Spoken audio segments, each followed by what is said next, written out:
ভারতীয় জনতা পার্টি কখনো কোনো প্রস্তাব নেয়নি, কোনো কথা বলেনি, কোনো প্রতিশ্রুতি দেয়নি যে আমরা বাংলাকে ভাগ করব। যারা বিজেপিকে বদনাম করে রাজনীতি করতে চাইছেন তাদের উদ্দেশ্যটা বোঝা গেছে। এমনকি তারা মনে করছেন যে পশ্চিমবঙ্গ ভারতের সঙ্গে থাকবে না, অস্তিত্ব সংকটে ভুগছেন, সেখান থেকে এই সমস্ত দাবি তুলেছেন। কোনো পার্টির সঙ্গে যুক্ত না। আজকে গ্রেটার কোচবিহারের যে আন্দোলন চলছে, অনন্ত মহারাজ আমাদের সঙ্গে আছেন, কিন্তু তার সঙ্গে মমতা ব্যানার্জি মিটিং করতে পারেন, তখন তিনি বিচ্ছিন্নতাবাদী হন না।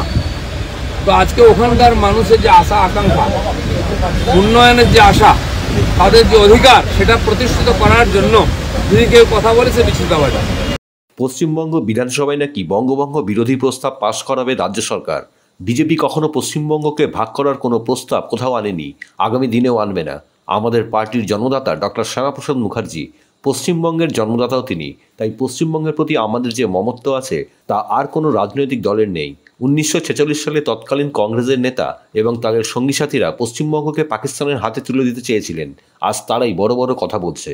যারা বিভাজনের রাজনীতি খেলে ভোট পেতে চায় তারা যেন সাবধানে থাকে, এইভাবেই শাসক দলকে হুঁশিয়ারি দিলীপ ঘোষের। আমাদের যিনি জন্মদাতা তিনি পশ্চিমবঙ্গে জন্ম দিয়েছেন ডক্টর শ্যামাপ্রসাদ মুখার্জি। যেন পশ্চিমবঙ্গের প্রতি আমাদের যে মমতা, এটা কারো চেয়ে কম নেই বা আমাদের ভালোবাসা কিছু কম নেই।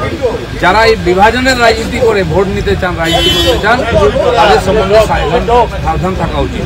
তারাই পশ্চিমবঙ্গ উন্নয়ন, তারাই উত্তরবঙ্গ উন্নয়ন মন্ত্রী করেছেন, উত্তরবঙ্গ উন্নয়নের আলাদা দপ্তর করেছেন, উত্তরায়ণ করেছেন, যেখানে কোনো অফিসার নেই, কর্মচারী নয়, খালি বোকা বানাবার জন্য উত্তরবঙ্গের মানুষকে। আমাদের রাজ্য সভাপতি মাননীয় সুকান্ত মজুমদার, কেন্দ্রীয় মন্ত্রী, তিনি উন্নয়নের একটা নতুন মডেল বা যোজনা দিয়েছেন সামনে, প্ল্যানিং কী হওয়া উচিত। কারণ তিনি নিজে উত্তরবঙ্গের মানুষ, তার যারা ভোটার তারা উত্তরবঙ্গের, তাদের কিছু আকাঙ্ক্ষা আছে, তারা তাদেরকে বলেন তাদের প্রতিনিধির মাধ্যমে, সেই তিনি প্রতিনিধি হিসাবে একটা আলাদা মডেল দিয়েছেন উত্তর পূর্ব ভারতের সঙ্গে যুক্ত করার জন্য। এই ধরনের বহু মডেল আছে। ভারতবর্ষে 125টি জেলা যেগুলো পিছিয়ে থাকা জেলা, তার মধ্যে পশ্চিমবাংলার 5টা জেলা আছে, তার উন্নয়নের জন্য কেন্দ্র সরকার আলাদাভাবে করছে, সেই টাকাটা রাজ্য সরকার নিয়ে নিচ্ছে। উত্তরবঙ্গের জন্য দপ্তর করেছেন, কাজ কিছু হয় না, উত্তরবঙ্গবাসীকে বোকা বানাবার জন্য। আর উত্তরবঙ্গবাসী এটা জানে, স্বাধীনতার আগে, স্বাধীনতার পরে তারা বঞ্চিত বিভিন্ন সরকারের দ্বারা, তাই তারা বারবার কোনো না কোনো কথা বলেন যেটাকে বিচ্ছিন্নতাবাদী ছাপ মেরে দেওয়া হয়। তাই তারা টিএমসিকে কোনোদিন ভোট দেয়নি, কারণ উত্তরবঙ্গের উন্নয়নের বিরোধী হচ্ছে টিএমসি।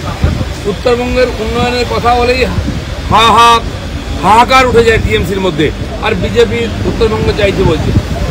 গোর্খাল্যান্ডের কথা কে বলেছে? গোর্খাল্যান্ডের দাবিকে বাঁচিয়ে রেখে জিপিএতে সিগনেচার করেছেন মমতা ব্যানার্জি, আমরা করিনি। তারা আমাদেরকে দেশপ্রেম শেখাচ্ছে। কামতাপুরী আন্দোলনের নেতা আজকে কার সঙ্গে আছে?